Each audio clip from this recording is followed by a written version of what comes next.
Hello दोस्तों, मैं सुजाता। दोस्तों, मैं आज आपको पृथ्वी की आंतरिक संरचना यानी कि inner structure of the earth इसके बारे में पढ़ाने वाली हूँ। तो आप लोग वीडियो पूरा देखिएगा। मैं आप लोग को अच्छे से सब समझाने की कोशिश भी करूँगी। तो अगर आपको मेरा वीडियो पसंद आएगा तो लाइक शेयर करिएगा। अगर अभी तक चैनल को सब्सक्राइब नहीं किए तो प्लीज़ दोस्तों मेरे चैनल को सब्सक्राइब कर दीजिएगा। तो चलिए मैं स्टार्ट करती हूँ। तो देखिए, पहले हम लोग देखते हैं कि पृथ्वी के बारे में कि कैसे पता लगाया गया। तो देखिए, जो भूवैज्ञानिक थे, उन्होंने क्या किया, बहुत से स्रोतों की मदद से पृथ्वी के आंतरिक संरचना का अनुमान लगाया गया है। ठीक है, क्योंकि देखिए पृथ्वी के आंतरिक संरचना यानी कि नीचे तक, पृथ्वी के नीचे तक अभी तक कोई पता नहीं लगा पाया ठीक से। तो इन्होंने क्या किया, अनुमान लगाया गया। तो देखिए, इसमें दो स्रोत है जिन्होंने अनुमान लगाया, दो स्रोतों से। पहला है नेचुरल सोर्स और दूसरा है अननेचुरल सोर्सेस से। तो देखिए, नेचुरल में क्या है, वॉल्केनो है यानी ज्वालामुखी द्वारा इन्होंने पता लगाया है कि पृथ्वी के बारे में, आंतरिक संरचना के। और दूसरा है सिस्मोलॉजी के से। और उसके बाद है अननेचुरल सोर्सेज में इन्होंने क्या पता लगाया, तो देखिए डेंसिटी से, प्रेशर से और टेम्परेचर से पता लगाया। तो ये एक नोट है, ये देख लीजिए। देखिए, एक निश्चित एरिया में, एक निश्चित वॉल्यूम में किसी मटेरियल का वजन जितना होगा वही उसकी डेंसिटी होगी। तो ये चीज़ आप लोग, पहले मैं ऐसे पढ़ा देती हूँ, बाद में आपको अच्छे से चित्र बना के समझाऊंगी। पहले आप लोग ऐसे पढ़ के देख लेते हैं। तो देखिए, डेंसिटी अगर बढ़ेगी तो प्रेशर बढ़ेगा, प्रेशर बढ़ेगा तो टेम्परेचर बढ़ेगा। तो बाहरी सतह से पृथ्वी जो है अंदर की ओर जाने पर डेंसिटी में क्या होती है, वृद्धि होती है। यानी अगर पृथ्वी के बाहरी सतह से पृथ्वी के अंदर जाया जाएगा तो उसमें डेंसिटी में क्या होगी, वृद्धि होगी।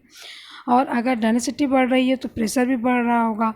तो इससे यह पता लगाया गया है कि पृथ्वी की आंतरिक भाग जो है वो मटेरियल से बना है, यानी कि धातु से बना है।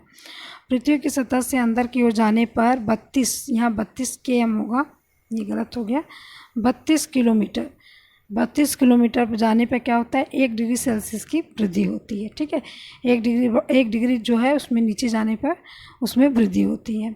अब हम लोग देख लेते हैं कि पृथ्वी के भाग कितने हैं। तो देखिए, पृथ्वी के 3 भाग होते हैं। पृथ्वी के आंतरिक के 3 भाग होते हैं। पहला आपका क्रस्ट, दूसरा होता है मेंटल और तीसरा होता है कोर। क्रस्ट को भ्रूपटल भी कहा जाता है, तो ये ध्यान रखिएगा। तो चलिए पहले इसके बारे में पढ़ लेते हैं कि क्रस्ट के बारे में। तो देखिए, क्रस्ट जो है, ये जो क्रस्ट है ये सॉलिड होता है। ठीक, अभी तो पढ़ते रहिए, फिर उसके बाद अच्छे से चित्र में बताती हूँ। तो देखिए, क्रस्ट जो होता है ये सॉलिड होता है। ये अर्थ का बाहरी भाग होता है। ठीक है, ये अर्थ का बाहरी भाग होता है और ये सॉलिड होता है। और इसकी मोटाई जो है ओशियन और कॉन्टिनेंट में अलग अलग होती है। ओशियन में कम होती है और कॉन्टिनेंट में ज़्यादा होती है। और इस परत को सियाल भी कहा जाता है। ठीक है, सियाल जो होता है सिलिका और एल्युमिनियम से मिलकर बना है, तो इसलिए इसको सियाल भी कहा जाता है। और इसे लिथोस्फीयर भी हम लोग कहते हैं। ठीक है, इसे क्या कहते हैं, लिथोस्फीयर भी कहते हैं। और इसकी डेंसिटी कितनी है, तो इसकी डेंसिटी है 2.75 से 2.90 तक। उसके बाद मेंटल है। तो मेंटल जो है, ये क्रस्ट के बाद जो आता है वो मेंटल होता है, यानी नीचे, यानी क्रस्ट के बाद का भाग जो होता है वो मेंटल होता है। और इसका निर्माण सिलिका और मैग्नीशियम से हुआ है। इसे क्या कहते हैं, इसे सीमा भी कहते हैं। सीमा भी इसको कहते हैं। सीमा मतलब क्या हो गया आपका, सिलिका और मैग्नीशियम। और इस परत को क्या कहते हैं, इस परत को पैरोस्फीयर भी कहते हैं। और इसका घनत्व कितना होता है, 2.90 से लेके 4.75 तक।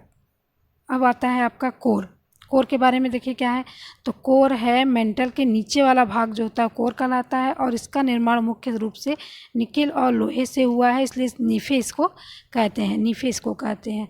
पृथ्वी का कोर जो होता है वो सॉलिड होता है और इसे बैरिस्फीयर नाम से भी जाना जाता है। तो इसकी डेंसिटी कितनी होती है, 11 से लेकर 13 तक। अब हम लोग इसको, ये सब तो हम लोग पढ़ लिए। अब चलिए इसको अच्छे से हम लोग समझ लेते हैं पिक बनाकर, कि तब आपको अच्छे से समझ में आएगा। देखिए दोस्तों, एक बात और नोट करिएगा आप लोग, कि जो स्वेस यानी ऑस्ट्रेलिया के जो भूवैज्ञानिक थे, स्वेस, ठीक है, उन्होंने क्या किया था, इन्होंने, भूवैज्ञानिक जो थे, इन्होंने अच्छे से ये पृथ्वी के आंतरिक भाग के बारे में समझाया था। अब हम लोग चलिए स्टार्ट करते हैं। तो देखिए, पहले मैं बनाती हूँ इस तरह पिक्चर, कि देखिए ये हम लोग पृथ्वी का जैसे हम बना देना, इससे आप समझ जाइएगा। इससे समझाने के लिए बना रहे हैं बस, इससे आपको अच्छे से समझ में आएगा। तो देखिए, ये मेरा हो गया क्रस्ट। ठीक है, ये क्या हो गया, क्रस्ट हो गया, ये मेरा क्रस्ट हो गया। और ये हो गया मेरा बीच वाला मेंटल। ठीक, ये हो गया मेंटल। ठीक, और इसके बाद जो सबसे अंदर वाला भाग है ये हो गया मेरा कोर। ठीक, ये कोर हो गया। तो देखिए ये क्रस्ट हो गया, मेंटल हो गया। देखिए अच्छे से बना नहीं है मेंटल का, तो उससे मत वो करिएगा। और इसके बाद हम लोग देखते हैं, देखिए क्रस्ट पे जो है वो O2 मतलब आप समझ गए, ऑक्सीजन ज़्यादा होता है क्रस्ट पे।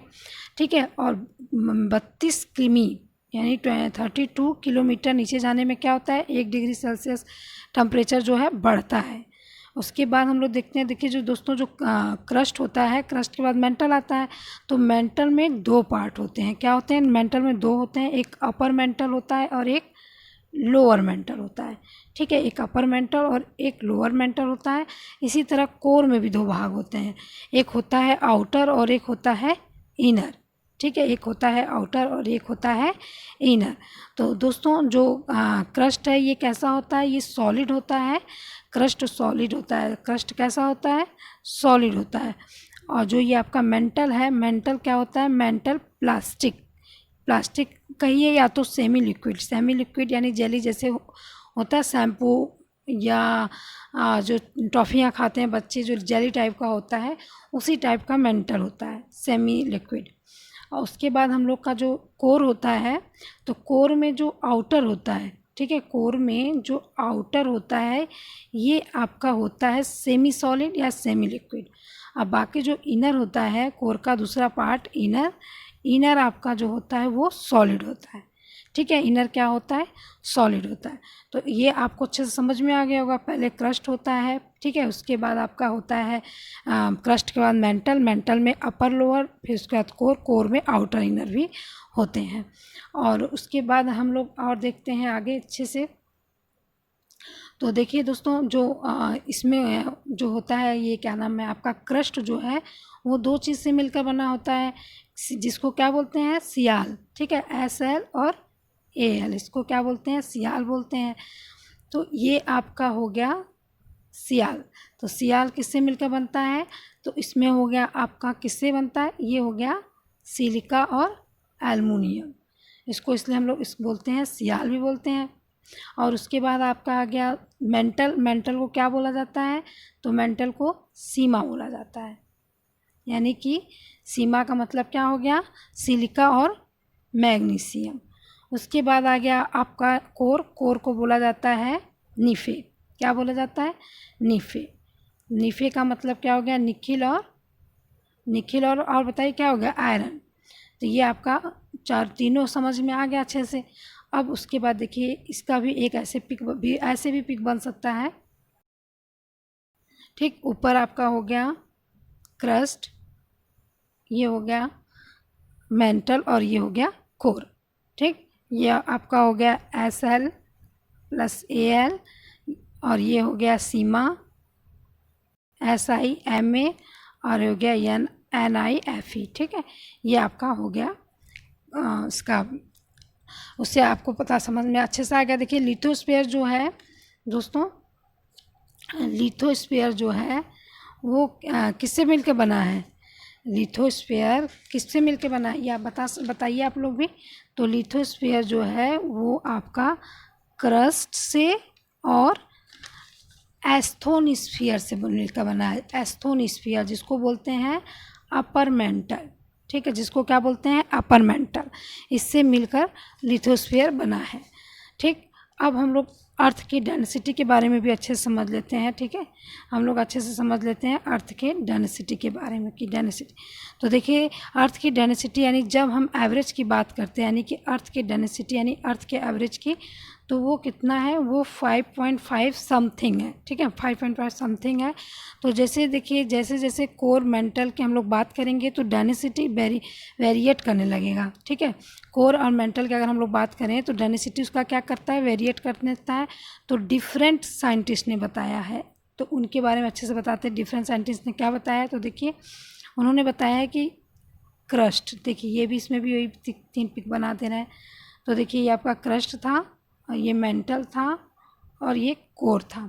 ठीक है। तो उनका कहना था कि जैसे जैसे इनसाइड यानी नीचे जाया जाएगा, क्रस्ट के जैसे जैसे नीचे जाया जाएगा, इनसाइड में हम जाते हैं तो यहाँ पर डेंसिटी में क्या होती है, वेरिएशन मिलता है। ठीक है, डेंसिटी में वेरिएशन मिलता है और उसको क्या बोलते हैं, उसको बोलते हैं कॉर्नेट डिस्कन्टिन्यूटी। ठीक है, कॉर्नेट डिस्कन्टिन्यूटी बोलते हैं। इसी तरह अगर मेंटल की बात करते हैं तो मेंटल में जब नीचे जाते हैं तो इसमें क्या आता है, इसमें भी वेरिएशन आता है। तो इससे हम लोग क्या कहते हैं, इससे हम लोग कहते हैं मोहो डिस्कन्टिन्यूटी। ठीक है, इसको हम लोग कहते हैं मोहो डिस्कन्टिन्यूटी। उसके बाद जो कोर आता है, तो कोर में जब हम लोग नीचे जाते हैं तो उसको बोलते हैं गुटन वर्ग। ठीक है, गुटन वर्ग उसको बोलते हैं। तो देखिए दोस्तों, जो नीचे का एकदम भाग है कोर का, ये क्या होता है, ये सॉलिड होता है। प्रेशर की वजह से क्या होता है, ये सॉलिड होता है। तो इसमें अच्छे से आपको समझ में आ गया कि जैसे जैसे हम लोग कोर और मेंटल की बात करते हैं तो डेंसिटी वेरिएट कर, मतलब नीचे जैसे जैसे जाएंगे तो डेंसिटी क्या करता है, कोर और मेंटल अगर बात करें हम लोग और धीरे नीचे जाने लगे धीरे धीरे, तो डेंसिटी क्या करता है, वेरिएट करने लगता है। ठीक है, तो डिफरेंट साइंटिस्ट ने क्या बताया था कि क्रस्ट के इनसाइड में अगर हम लोग जाते हैं, ठीक है, अगर हम लोग क्रस्ट के इनसाइड में जाते हैं यानी कि नीचे की ओर जाते हैं तो क्या क्या होता है, डेंसिटी में वेरिएशन मिलता है। उसको क्या बोलते हैं, कॉर्नेट डिस्कन्टिन्यूटी बोलते हैं, कॉर्नेट डिस्कन्टिन्यूटी बोलते हैं। उसके बाद अगर हम लोग नीचे जाएंगे तो मेंटल में भी अगर नीचे जाएंगे तो क्या हो जाएगा, मोहो डिस्कन्टिन्यूटी। उसके बाद कोर में जब हम लोग जाएंगे तो उसका हो जाएगा गुटन वर्ग। तो ये आपका पूरा कंप्लीट हो गया। तो दोस्तों, अगर आपको मेरा वीडियो पसंद आया होगा तो ज़रूर बताइएगा। दोस्तों, मेरा वीडियो देखने के लिए आप सभी का बहुत बहुत धन्यवाद।